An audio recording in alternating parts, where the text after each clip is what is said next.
तो welcome all of you to today's weekly mastermind class. और आज की इस क्लास में मेनली मैं आप लोगों को जो कहना चाहूँगा या फिर डिस्कस करना चाहूँगा वो है कि हाउ टू आइडेंटिफाई योर कार्मिक blockages and start healing with RMP. Okay, so mainly हम अपने कार्मिक ब्लॉकेजेस के बारे में आज थोड़ा बात करेंगे और कैसे उसे हील कर सकते हैं। वही हम आज डिस्कस करने वाले हैं। ठीक है, सो मेनली कार्मिक ब्लॉकेजेस माने क्या। ठीक है, सो कार्मिक ब्लॉकेजेस क्या है? वो ब्लॉकेजेस जो आपके पास्ट लाइफ के एक्शंस और थॉट्स से आए हुए हैं। आपके माइंड बॉडी सोल में कई सारी ब्लॉकेजेस हो सकती है जो इस जन्म का भी हो सकता है, पिछले जन्म का भी हो सकता है, और वो आपके सिर्फ सोच से भी हो सकता है या फिर आपके खुद के फिजिकल एक्शन से हो सकता है। जो भी है वो एनर्जी ब्लॉकेज आपके अंदर है, उसे ही एनर्जी ब्लॉकेज बोलते हैं। जो किसी एनर्जी के फॉर्म में होगा, किसी बॉडी के किसी पर्टिकुलर बीमारी के फॉर्म में होगा, कहीं पे आपको दर्द हो रहा होगा, कई सारी चीजों के बारे में वो एक ब्लॉकेज एनर्जी का होता है ना। क्या होगा इससे? इससे आपके रिलेशनशिप, आपके हेल्थ, आपका करियर और लाइफ में जो प्रोग्रेस होना चाहिए वो सब कुछ इफेक्ट होता है। और ये जो ब्लॉकेजेस हैं ये किसी भी तरीके से हो सकता है, आपकी इसी लाइफ से हो सकता है, आपकी पास्ट लाइफ से हो सकता है। तो उसे हम कार्मिक ब्लॉकेज बोलते हैं, जिसको किसी मेडिकल रिपोर्ट में नहीं देख पाएंगे। कोई ब्लड टेस्ट, यूरिन टेस्ट, आपका सीटी स्कैन में नहीं दिखेगा। ये एनर्जी है। और वो एनर्जी क्या है मैंने आपको बताया कि किस हद तक वो आपको अफेक्ट करता है ना। उसका साइन क्या हो सकता है, कैसे पता चलेगा वो कुछ कार्मिक ब्लॉकेजेस हैं? एक तो आपको रिलेशनशिप में या आपके फाइनेंशियल कंडीशन में या फिर आपके फिजिकल, मेंटल, इमोशनल हेल्थ में रिपीटेटिव पैटर्न दिखाई देगा कि बार बार, मान लो किसी के रिश्ते में बार बार दिक्कत आ रही है। ओके, और कई बार हस्बैंड वाइफ की अगर मैं बात कर दूं, कई बार ऐसे कपल्स को देखा गया है जो ना डिवोर्स लेना चाहते हैं और डिवोर्स ले भी लेते हैं। ओके, एक तो डिवोर्स लेने के लिए बार बार झगड़े करते हैं, और अल्टीमेटली अगर डिवोर्स हो भी गया तो फिर वही कपल में से मेल या फीमेल कोई भी दूसरी शादी करते हैं, वहां पर भी सेम पैटर्न रिपीट होता है और फिर से डिवोर्स लेना चाहते हैं। ऐसा मैंने कई लोगों को देखा। पहली शादी टूटी, फिर दूसरी शादी टूटी, अभी तीसरे शादी में है, और वो बोलते हैं कि सर हमें वो लविंग रिलेशनशिप चाहिए। होगा नहीं इमीडिएटली, क्योंकि एक रिपीटेटिव पैटर्न चल रहा है, कुछ ब्लॉकेज है जो दिक्कत दे रहा है। ऐसे ही फाइनेंशियल कंडीशन में भी दिक्कत आ सकती है। आप पैसे कमा रहे हो, पैसे जमा भी हो रहा है, लेकिन आपको हमेशा लगेगा कि पैसे की कमी हो रही है। या तो आपको नौकरी का डर लग सकता है, नौकरी कभी छूट सकती है, बिजनेस कर रहे हो तो नुकसान हो सकता है।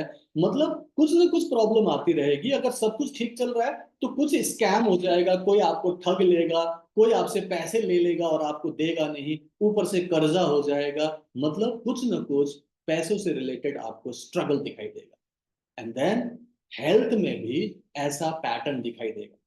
आप बार बार बीमार पड़ रहे हो। ओके, फिजिकली कुछ ना कुछ बीमार हो रहा है, पेट खराब है बोलेंगे, आपको छाती में काइंड ऑफ घबराहट हो रही है बोलेंगे, कहीं पे पेन बार बार हो रहा है, पूरे बॉडी में अलग अलग जगहों पर पेन होता है या पूरी बॉडी में होता है। अब ये एक बार ठीक होता है, फिर कुछ दिनों बाद फिर से हो जाते हैं। ये रिपीटेटिव पैटर्न आ रहा है। ऐसे ही मेंटल हेल्थ में भी हो सकता है, इमोशनल हेल्थ में, जैसे आपको एंगर आ सकता है, इनसिक्योरिटीज फील हो सकती है, जेलसी हो सकता है। तो जब आपको ये सब दिखाई देगा कि आपको गुस्सा ज्यादा आ रहा है, इरिटेशन हो रही है, आपको खुद को एक लो कॉन्फिडेंस फील होता है, इंफीरियरिटी कॉम्प्लेक्स है, किसी से आपको जलन हो रही है, इसका मतलब है कि कुछ कार्मिक ब्लॉकेज बन रहा है। ओके, फियर और limiting beliefs that keep you stuck, आपको कुछ डर लग रहा है, आपको अपने आप को आगे बढ़ाने में प्रॉब्लम हो रही है, आपको लगता है कि शायद ये मैं नहीं कर सकता, शायद ये मेरे लिए नहीं है, और आपको किसी अनजाने डर का एक अंदर से डर लगा रहता है, राइट। और फीलिंग ऑफ गिल्ट और शेम हो सकता है कि आपको बिना मतलब में शर्म आ रही हो, किसी वजह से आपको कोई अपराध बोध हो रहा हो, पास्ट एक्शन की वजह से। हो सकता है कि आपके पास्ट में कुछ घटना घटी हो, किसी के साथ कुछ ऐसी बात हुई हो और उसका आपको आज अपराध बोध है या फिर आपको शर्म आ रही है। वो जो फीलिंग है वो कार्मिक ब्लॉकेज होने का साइन दे रहा है आपको। ठीक है, तो यहां तक पता चल गया कि भाई हम कार्मिक ब्लॉकेजेस को समझ रहे हैं। उसके लिए आराम से बैठना है, आपको लंबी गहरी सांस लेना है, आंख बंद करना है और सोचना है कि आपकी लाइफ में इस टाइप के साइंस चल रहे हैं क्या, चल रहे हैं, इसका मतलब कार्मिक ब्लॉकेज है। तो आरएमपी से क्या हो सकता है, देखो आरएमपी में पावर है, आप सबको पता है जो मेरे पुराने स्टूडेंट्स हैं। इसमें जो आरएमपी की जो भी प्रैक्टिसेस है वो आपकी एनर्जी ब्लॉकेजेस को ही क्लियर करेगा, इसका कुछ और काम है ही नहीं। आपके अंदर की जो भी एनर्जी ब्लॉकेजेस है उसे क्लियर करेगा। आप उसे जानते हो नहीं जानते हो, पहचानते हो नहीं पहचानते हो, कोई फर्क नहीं पड़ेगा। मतलब आरएमपी एक ऐसा साधन है, एक ऐसा हथियार है, ठीक ना। ये आपके चक्रों को बैलेंस करता है और आपके एनर्जी सिस्टम को पूरी तरह से हील करता है। ओके। और जब हम इसमें आरएमपी में हील करेंगे तो मेनली किस चीज पे फोकस कर रहे हैं, रूट चक्र पे, हार्ट चक्र पे, थर्ड आई चक्र पे, जहां पे ये कार्मिक ब्लॉकेजेस नॉर्मली पूरा स्टक होता है, ठीक है। बाकी सातों चक्रों की हीलिंग होती है, लेकिन और रूट चक्र तो मेन है जहां पे इस टाइप के पुरानी और पास्ट लाइफ की चीजें जुड़ी होती है और वो आपकी लाइफ को पूरा दिक्कत देता है।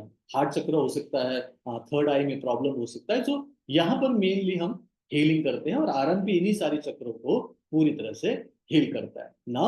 आरएमपी हीलिंग में क्या स्टेप्स हो सकता है, डेफिनेटली आपको जो प्रैक्टिसेस दी गई है, जो मैंने कहा कि डेली एक्टिविटी चार्ट है, आपको डेली ये एक्टिविटी दिन में एक बार करना है, उसी दिन में एक बार कर लो। कब करना है, कहाँ करना है, आपकी मर्जी है, लेकिन एक बार जरूर करो, ठीक है। अफर्मेशन यूज कर सकते हो जब भी आप हीलिंग कर रहे हो, तो आप अफर्मेशन बोल सकते हो, हालांकि जरूरत नहीं है, लेकिन चूंकि हम कार्मिक ब्लॉकेजेस को समझकर उसे रिलीज करना चाहते हैं, तो आप बोलिए आई रिलीज माई कार्मिक ब्लॉकेजेस, मैं अपने कार्मिक ब्लॉकेजेस को छोड़ रहा हूं या फिर इसे हटा रहा हूं। Energy healing for at least 12 minutes a day consistently, जो हम रेकी हीलिंग करते हैं विद रेकी एंड सिंबल्स, उसको कम से कम 12 मिनट करें, 36 मिनट 50 मिनट भी कर सकते हो, लेकिन 12 मिनट मिनिमम आपको डेली हीलिंग करते रहना चाहिए, जो आपके इन सातों चक्रों को ठीक करता है, ब्लॉकेजेस को ठीक करता है। अब उस चीज को प्रैक्टिस करने के लिए आपको क्या करना है, कमिटमेंट करना, अपने आप को आप कमिट कीजिए, अपने आप को वादा कीजिए कि मैं जो सर बता रहे हैं, जो ये आरएमपी में करना है, उसे कंसिस्टेंटली करूंगा या करूंगी, मैं डेली करूंगा, जो मैंने दिया वो आपको डेली करना है। कंसिस्टेंसी मतलब बिना नागा करना है, बिना छोड़े करना है। कभी एक आध दिन छूट गए कोई बात नहीं, लेकिन उसे फिर से पकड़ लेना है, रिज्यूम कर लेना है, एंड बिलीफ रखना है। ओके, बिलीफ रखना है कि भाई ये काम करेगा। जब इतने सारे लोगों के लिए काम किया है, आपके लिए भी काम करेगा, क्योंकि ये एक डिवाइन एनर्जी है, स्पिरिचुअल पावर है। तो फेथ रखें, बिलीव करें, और सबसे बड़ी बात पेशेंस रखें, जल्दबाजी ना करें, क्योंकि जो बीमारी या ब्लॉकेजेस लेके आप बैठे हो वो एक दिन में, 2 दिन में, 3 दिन में नहीं क्रिएट हुआ है, उसके लिए कई महीने लगे होंगे, कई बार कई साल लगे होंगे, और कई बार तो कई जन्म भी लगे हो सकते हैं। वो कार्मिक ब्लॉकेज आप ठीक करना चाहते हो तो तुरंत ठीक हो ऐसा न सोचे, उसमें थोड़ा समय लगेगा। इसीलिए 1 महीने से लेकर 3 महीने का मैं आपको प्रोसेस बताता हूँ। ओके। जब आरएमपी प्रैक्टिसेस करेंगे तो आपकी ये जो भी ब्लॉकेजेस है, जो भी एनर्जी की बात करेंगे, वो ब्लॉकेजेस दूर होके आपकी एनर्जी अलाइन होती है, सारे चक्र बैलेंस होते हैं। इसके लिए क्या करना पड़ेगा, एक कमिटमेंट बनाना, एक डिसिप्लिन बनाओ कि हाँ मुझे करना है।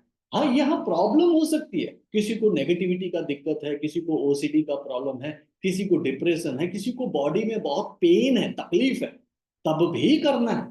कई लोग गलती करते हैं, बोलते हैं कि सर उस समय मैं बहुत बीमार था, मैं बहुत नेगेटिव था, इसीलिए मैंने प्रैक्टिस छोड़ दी। मैं बोलता हूँ जब प्रॉब्लम थी, नेगेटिविटी थी, तभी तो आराम पे करना था, और आप तभी छोड़ रहे हो, तो फिर फायदा क्या आराम पे लेने का। ठीक है। ये इसी तरीके से है कि आप डॉक्टर के पास गए हो प्रॉब्लम लेके, बीमारी लेके, उन्होंने दवाई दे दी, एक कोर्स बना के कि इतने दिनों तक ऐसे ऐसे दवाई खाओ, और आप बाद में जाकर डॉक्टर को बोलते हो कि मैं ठीक नहीं हुआ, क्यों नहीं हुए, सर हमने दवाई नहीं खाई। तो क्यों नहीं खाया, मैं बहुत बीमार था, मैं तो बहुत दर्द में था, इसलिए दवाई नहीं खाई। तो उससे तो कोई फायदा नहीं होगा ना, डॉक्टर बोलेंगे कि भाई दवाई तो खानी थी ना, बीमार थे तभी तो खाना था। लाइकवाइज अगर आप ये आरएमपी प्रैक्टिस कर रहे हो, तो वो प्रॉब्लम है, वो दिक्कत है, इसीलिए आपको करना है, तो उस समय तो करना ही करना है, छोड़ना नहीं है। ठीक है। तो जब आप इस टाइप के कमिटमेंट के साथ इस चीज को करेंगे तो आपकी हीलिंग होगी, वो ब्लॉकेजेस दूर होंगे जो आपके अंदर कहीं पे भी हो, किधर भी अटका पड़ा हो, वो ठीक होगा, आपके चक्रस बैलेंस होंगे। और यही मैं आज आपको बताना चाह रहा था कि कैसे आपकी ब्लॉकेजेस को ठीक किया जा सकता है आरंभ से। फिर नाउ मैं आपको एक बात बताऊं कि मैं अभी एक 7 days love magnet series videos में शुरू कर रहा हूं, कुछ इंस्टाग्राम में रील्स बना के डाल रहा हूं, और मैं यूट्यूब में भी शॉर्ट्स डाल रहा हूं, साथ में लॉन्ग वीडियोस भी मैं बना रहा हूं। तो ये कल से शुरू हो रहा है, आज मैंने एक शॉर्ट्स में बता दिया है कि आप लोग कल से इसे फॉलो करो।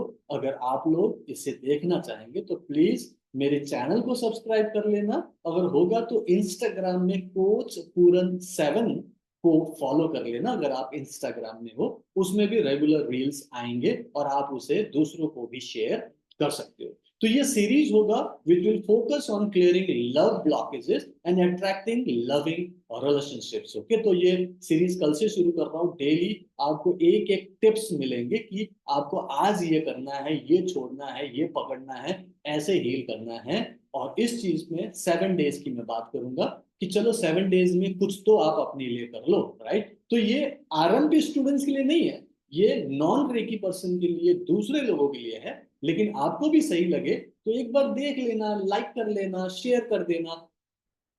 अगर आपने फॉलो नहीं किया तो इंस्टाग्राम में फॉलो कर लेना, अगर आप यूट्यूब में अभी तक सब्सक्राइब नहीं किया तो सब्सक्राइब कर लेना, नोटिफिकेशन बेल को दबा देना। ऐसा करने से आपको मेरे साथ और जुड़ाव महसूस होगा, और जब मैं बार बार आपके सामने दिखाई दूंगा तो आपको अच्छा लगेगा और कुछ ज्ञान मिलेगा, और आप उस चीज को दूसरों के साथ भी शेयर कर सकेंगे। Is that okay? सबको समझ में आया? So mainly thank you so much all of you. Mainly ये जो क्लास हम कर रहे हैं, इस क्लास में हीलिंग कैसे करना है वो नहीं सिखा रहा हूँ, लेकिन फिर भी हर हफ्ते आकर मैं आपको कुछ एड ऑन बातें बताता हूँ, कुछ एक्स्ट्रा पॉइंट्स बताता हूँ, कुछ मोटिवेशन देता हूँ, जिससे आपको आरएमपी से जुड़कर अच्छे से काम कर अपनी लाइफ को ट्रांसफॉर्म करने का मौका मिलता है। आई होप कि आज की ये जो टॉपिक है ये आपको अच्छा लगा, इस पे आप काम करो। बाकी उसका पूरा का पूरा सिस्टम मैंने आपको दे रखा है, शक्तिपात हो गई है, कोर्सेस आपके पास है, सारे सिंबल्स मैंने दिए हैं, मंत्र मैंने दिया है, बस आपको उसे यूज करना है। जैसे जैसे कंसिस्टेंटली डिसिप्लिन के साथ आप उसे यूज करोगे, हील करोगे, आप देखो कि आपकी लाइफ कैसे चेंज होती है, इनफैक्ट ट्रांसफॉर्म होती है। So clear all your blockages, align your all the chakras and start healing yourself and others with positivity and belief, और आप कुछ ही दिनों में एक कॉन्फिडेंट हीलर बन जाएंगे। सो आप अपनी ही प्रॉब्लम को ही सॉल्व करने में फोकस न करें, अपने फैमिली में दूसरों की मदद करें, उनको प्रोटेक्शन दे, एंड दुनिया में अगर किसी को जरूरत है तो उन्हें भी आप हीलिंग भेज दें घर में बैठे बैठे। उसी को डिस्टेंस हीलिंग बोलते हैं। अगर आपको लगे तो मंत्र चैंटिंग से भी आप कई लोगों की मदद कर सकते हो, अपने सिचुएशंस को फेवरेबल बना सकते हो। तो मेरी तरफ से बेस्ट विशेष हैं। जो अभी अभी जुड़े हैं प्लीज पॉजिटिवली इसमें आगे कीजिए। जो लोग ऑलरेडी जुड़कर बहुत कुछ हीलिंग कर चुके हैं, अपनी प्रॉब्लम सॉल्व कर चुके हैं, उनसे मैं अभी एक्सपीरियंस शेयरिंग में पूछने वाला हूँ। तो जरूर तैयार होकर बताइएगा कि आपको कैसा फायदा हुआ है और क्या क्या आपने ठीक किया, राइट। अभी मैं आज के लिए ये पर्टिकुलर वीडियो यहीं समाप्त करता हूँ। जो भी इसे रिकॉर्डिंग में देखें प्लीज लाइक करें, इसे शेयर करें अगर किसी को भेजना है तो, अदरवाइज सब्सक्राइब जरूर कीजिएगा। Thank you so much, keep healing, keep smiling and Ricky bless you. Thank you very much.